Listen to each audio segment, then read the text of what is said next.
Here we are again today, and this is James doing the 2K bike ride fitness test. The point of this test is muscular endurance. The only way to do this test, unless you have a velodrome, is to get on an exercise bike and just go as fast as you can for 2 kilometers. The advantage of this is large groups of athletes can do it at once if you have many bikes, and it can be cheap to do. Disadvantages is practice is required because it can be quite hard to go for 2 kilometers as fast as you can. And if you're cycling, you need an exercise bike, otherwise it's hard to get a straight line for 2 kilometers. This is the press-up test performed by Jack.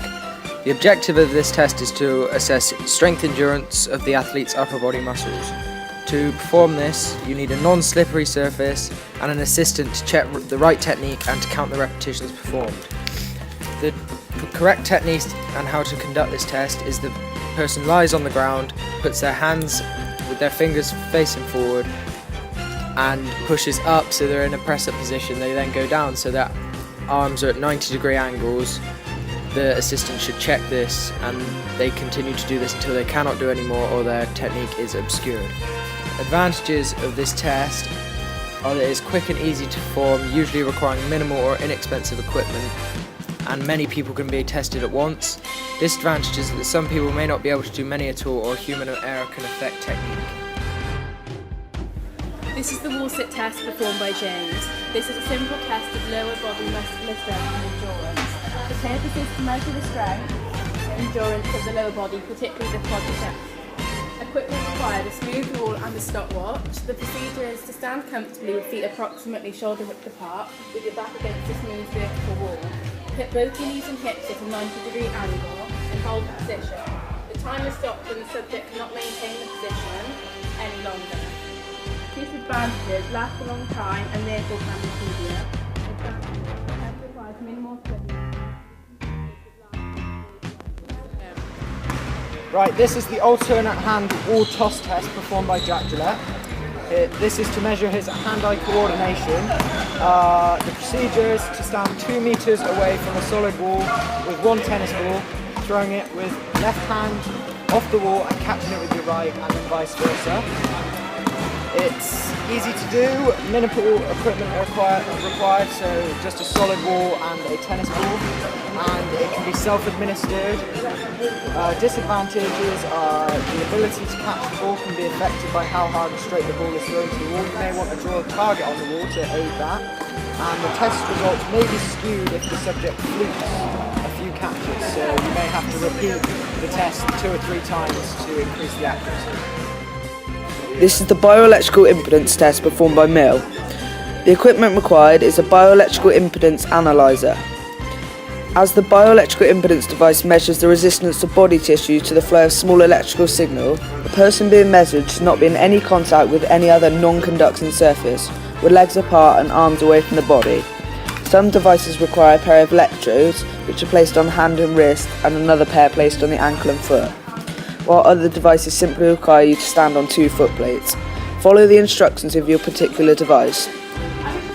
The advantages of this, the method of body composition analysis is very simple and quick to perform, and if you have the right equipment, can be done at home. However, the disadvantages of this test: the equipment is relatively expensive, about £20, with prices ranging up to £100, and you can only use 1 person at a time. Here's Mel performing the vertical jump test. The equipment required for this test is a measuring tape or marked wall chalk for marking the wall. The procedure: the athlete stands on the side of a wall and reaches out with the hands closest to the wall, keeping the feet flat on the ground. The point of the fingertips is marked or recorded. The athlete then stands away from the wall and leaps vertically as high as possible, using both arms and legs to assist in projecting the body upwards. Attempt to touch the wall at the highest point of the jump. The difference in distance between the standing reach height and the jump height is the score. Advantages are quick and simple to perform.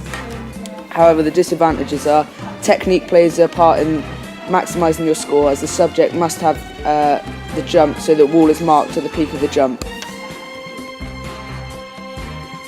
This is the Illinois agility test to test running agility.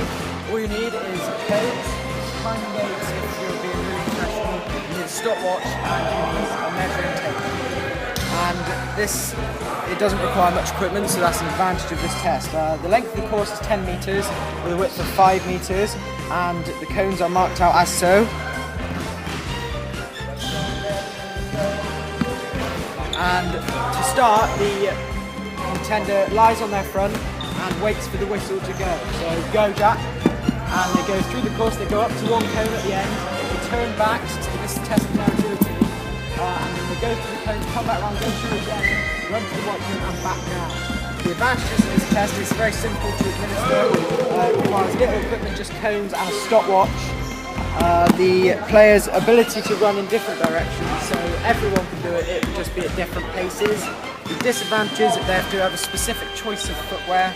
The surface has to be suitable for turning, so you don't slip. For example, he did it barefoot, which shouldn't be done, but he has wet shoes. And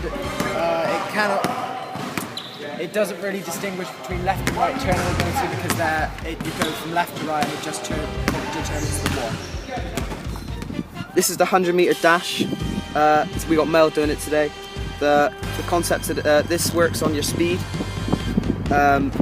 All we have to do is start in whatever position you like behind the line. Mel's starting in a proper position today. And then we run the whole 100 metres down there. And the advantages of this is relatively easy to do. And it's quite easy to find a 100-metre space, for example, in your local park.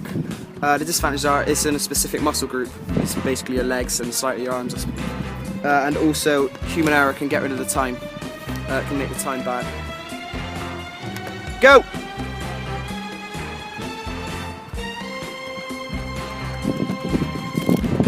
There we go. This is Snapshot Football performed by Jack. Adidas' new speed measuring app is called Snapshot and is made to calculate just how much pace you put on the ball. Also working out at what angle you strike it, or just by recording a video of you kicking the ball. Afterwards you'll be able to replay your strike, both in slow motion and with a comic book-like trail of fire behind the ball, if you want to emphasise just how much power you put on. Advantages: very quick testing time, minimal equipment needed. Disadvantages: human error can be unreliable if movement occurs whilst filming, can be expensive if you do not have an iPhone, weather conditions can affect the result, only one person at a time can go. The sit and reach test is what Mal is about to perform. The sit and reach test is an important functional measure of hip reach and flexibility between the lower back and hamstring muscles.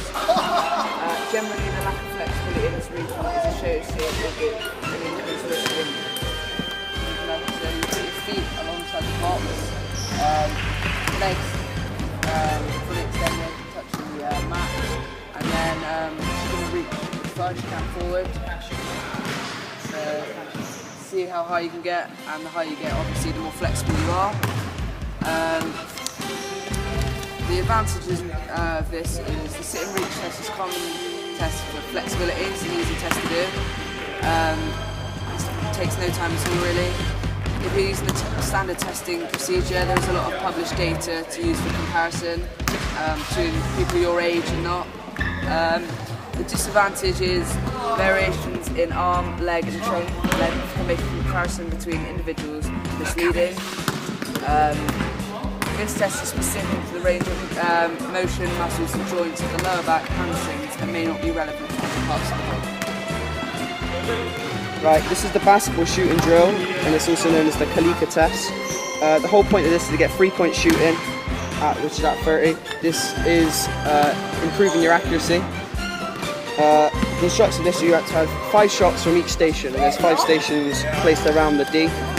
So 5 shots from the yellow cone over there, 5 shots from the red, 5 shots from where he is now, 5 shots here, and then at the white. The advantage of this is it is relatively easy to do, it doesn't take much effort, and also you can make it competitive by having several people doing it at a time and work against the clock.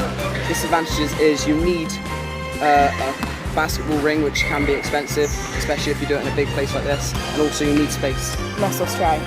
It is a measure of the maximal weight a subject can lift with 1 repetition. It is important to reach the maximum weight without prior fatiguing the muscles.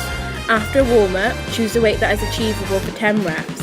Then after a rest of 1 minute, increase the weight to perform 5 reps, rest 3 minutes. The athlete chooses a subsequent weight to perform 3 reps, then rest 5 minutes. Then conduct 1 full correct for and correct lift of the weight. Advantages: the required equipment is readily available in most gymnasiums. Disadvantages: performing a maximum weight lift is only for advanced weightlifters. It is important to have a good technique before attempting this test.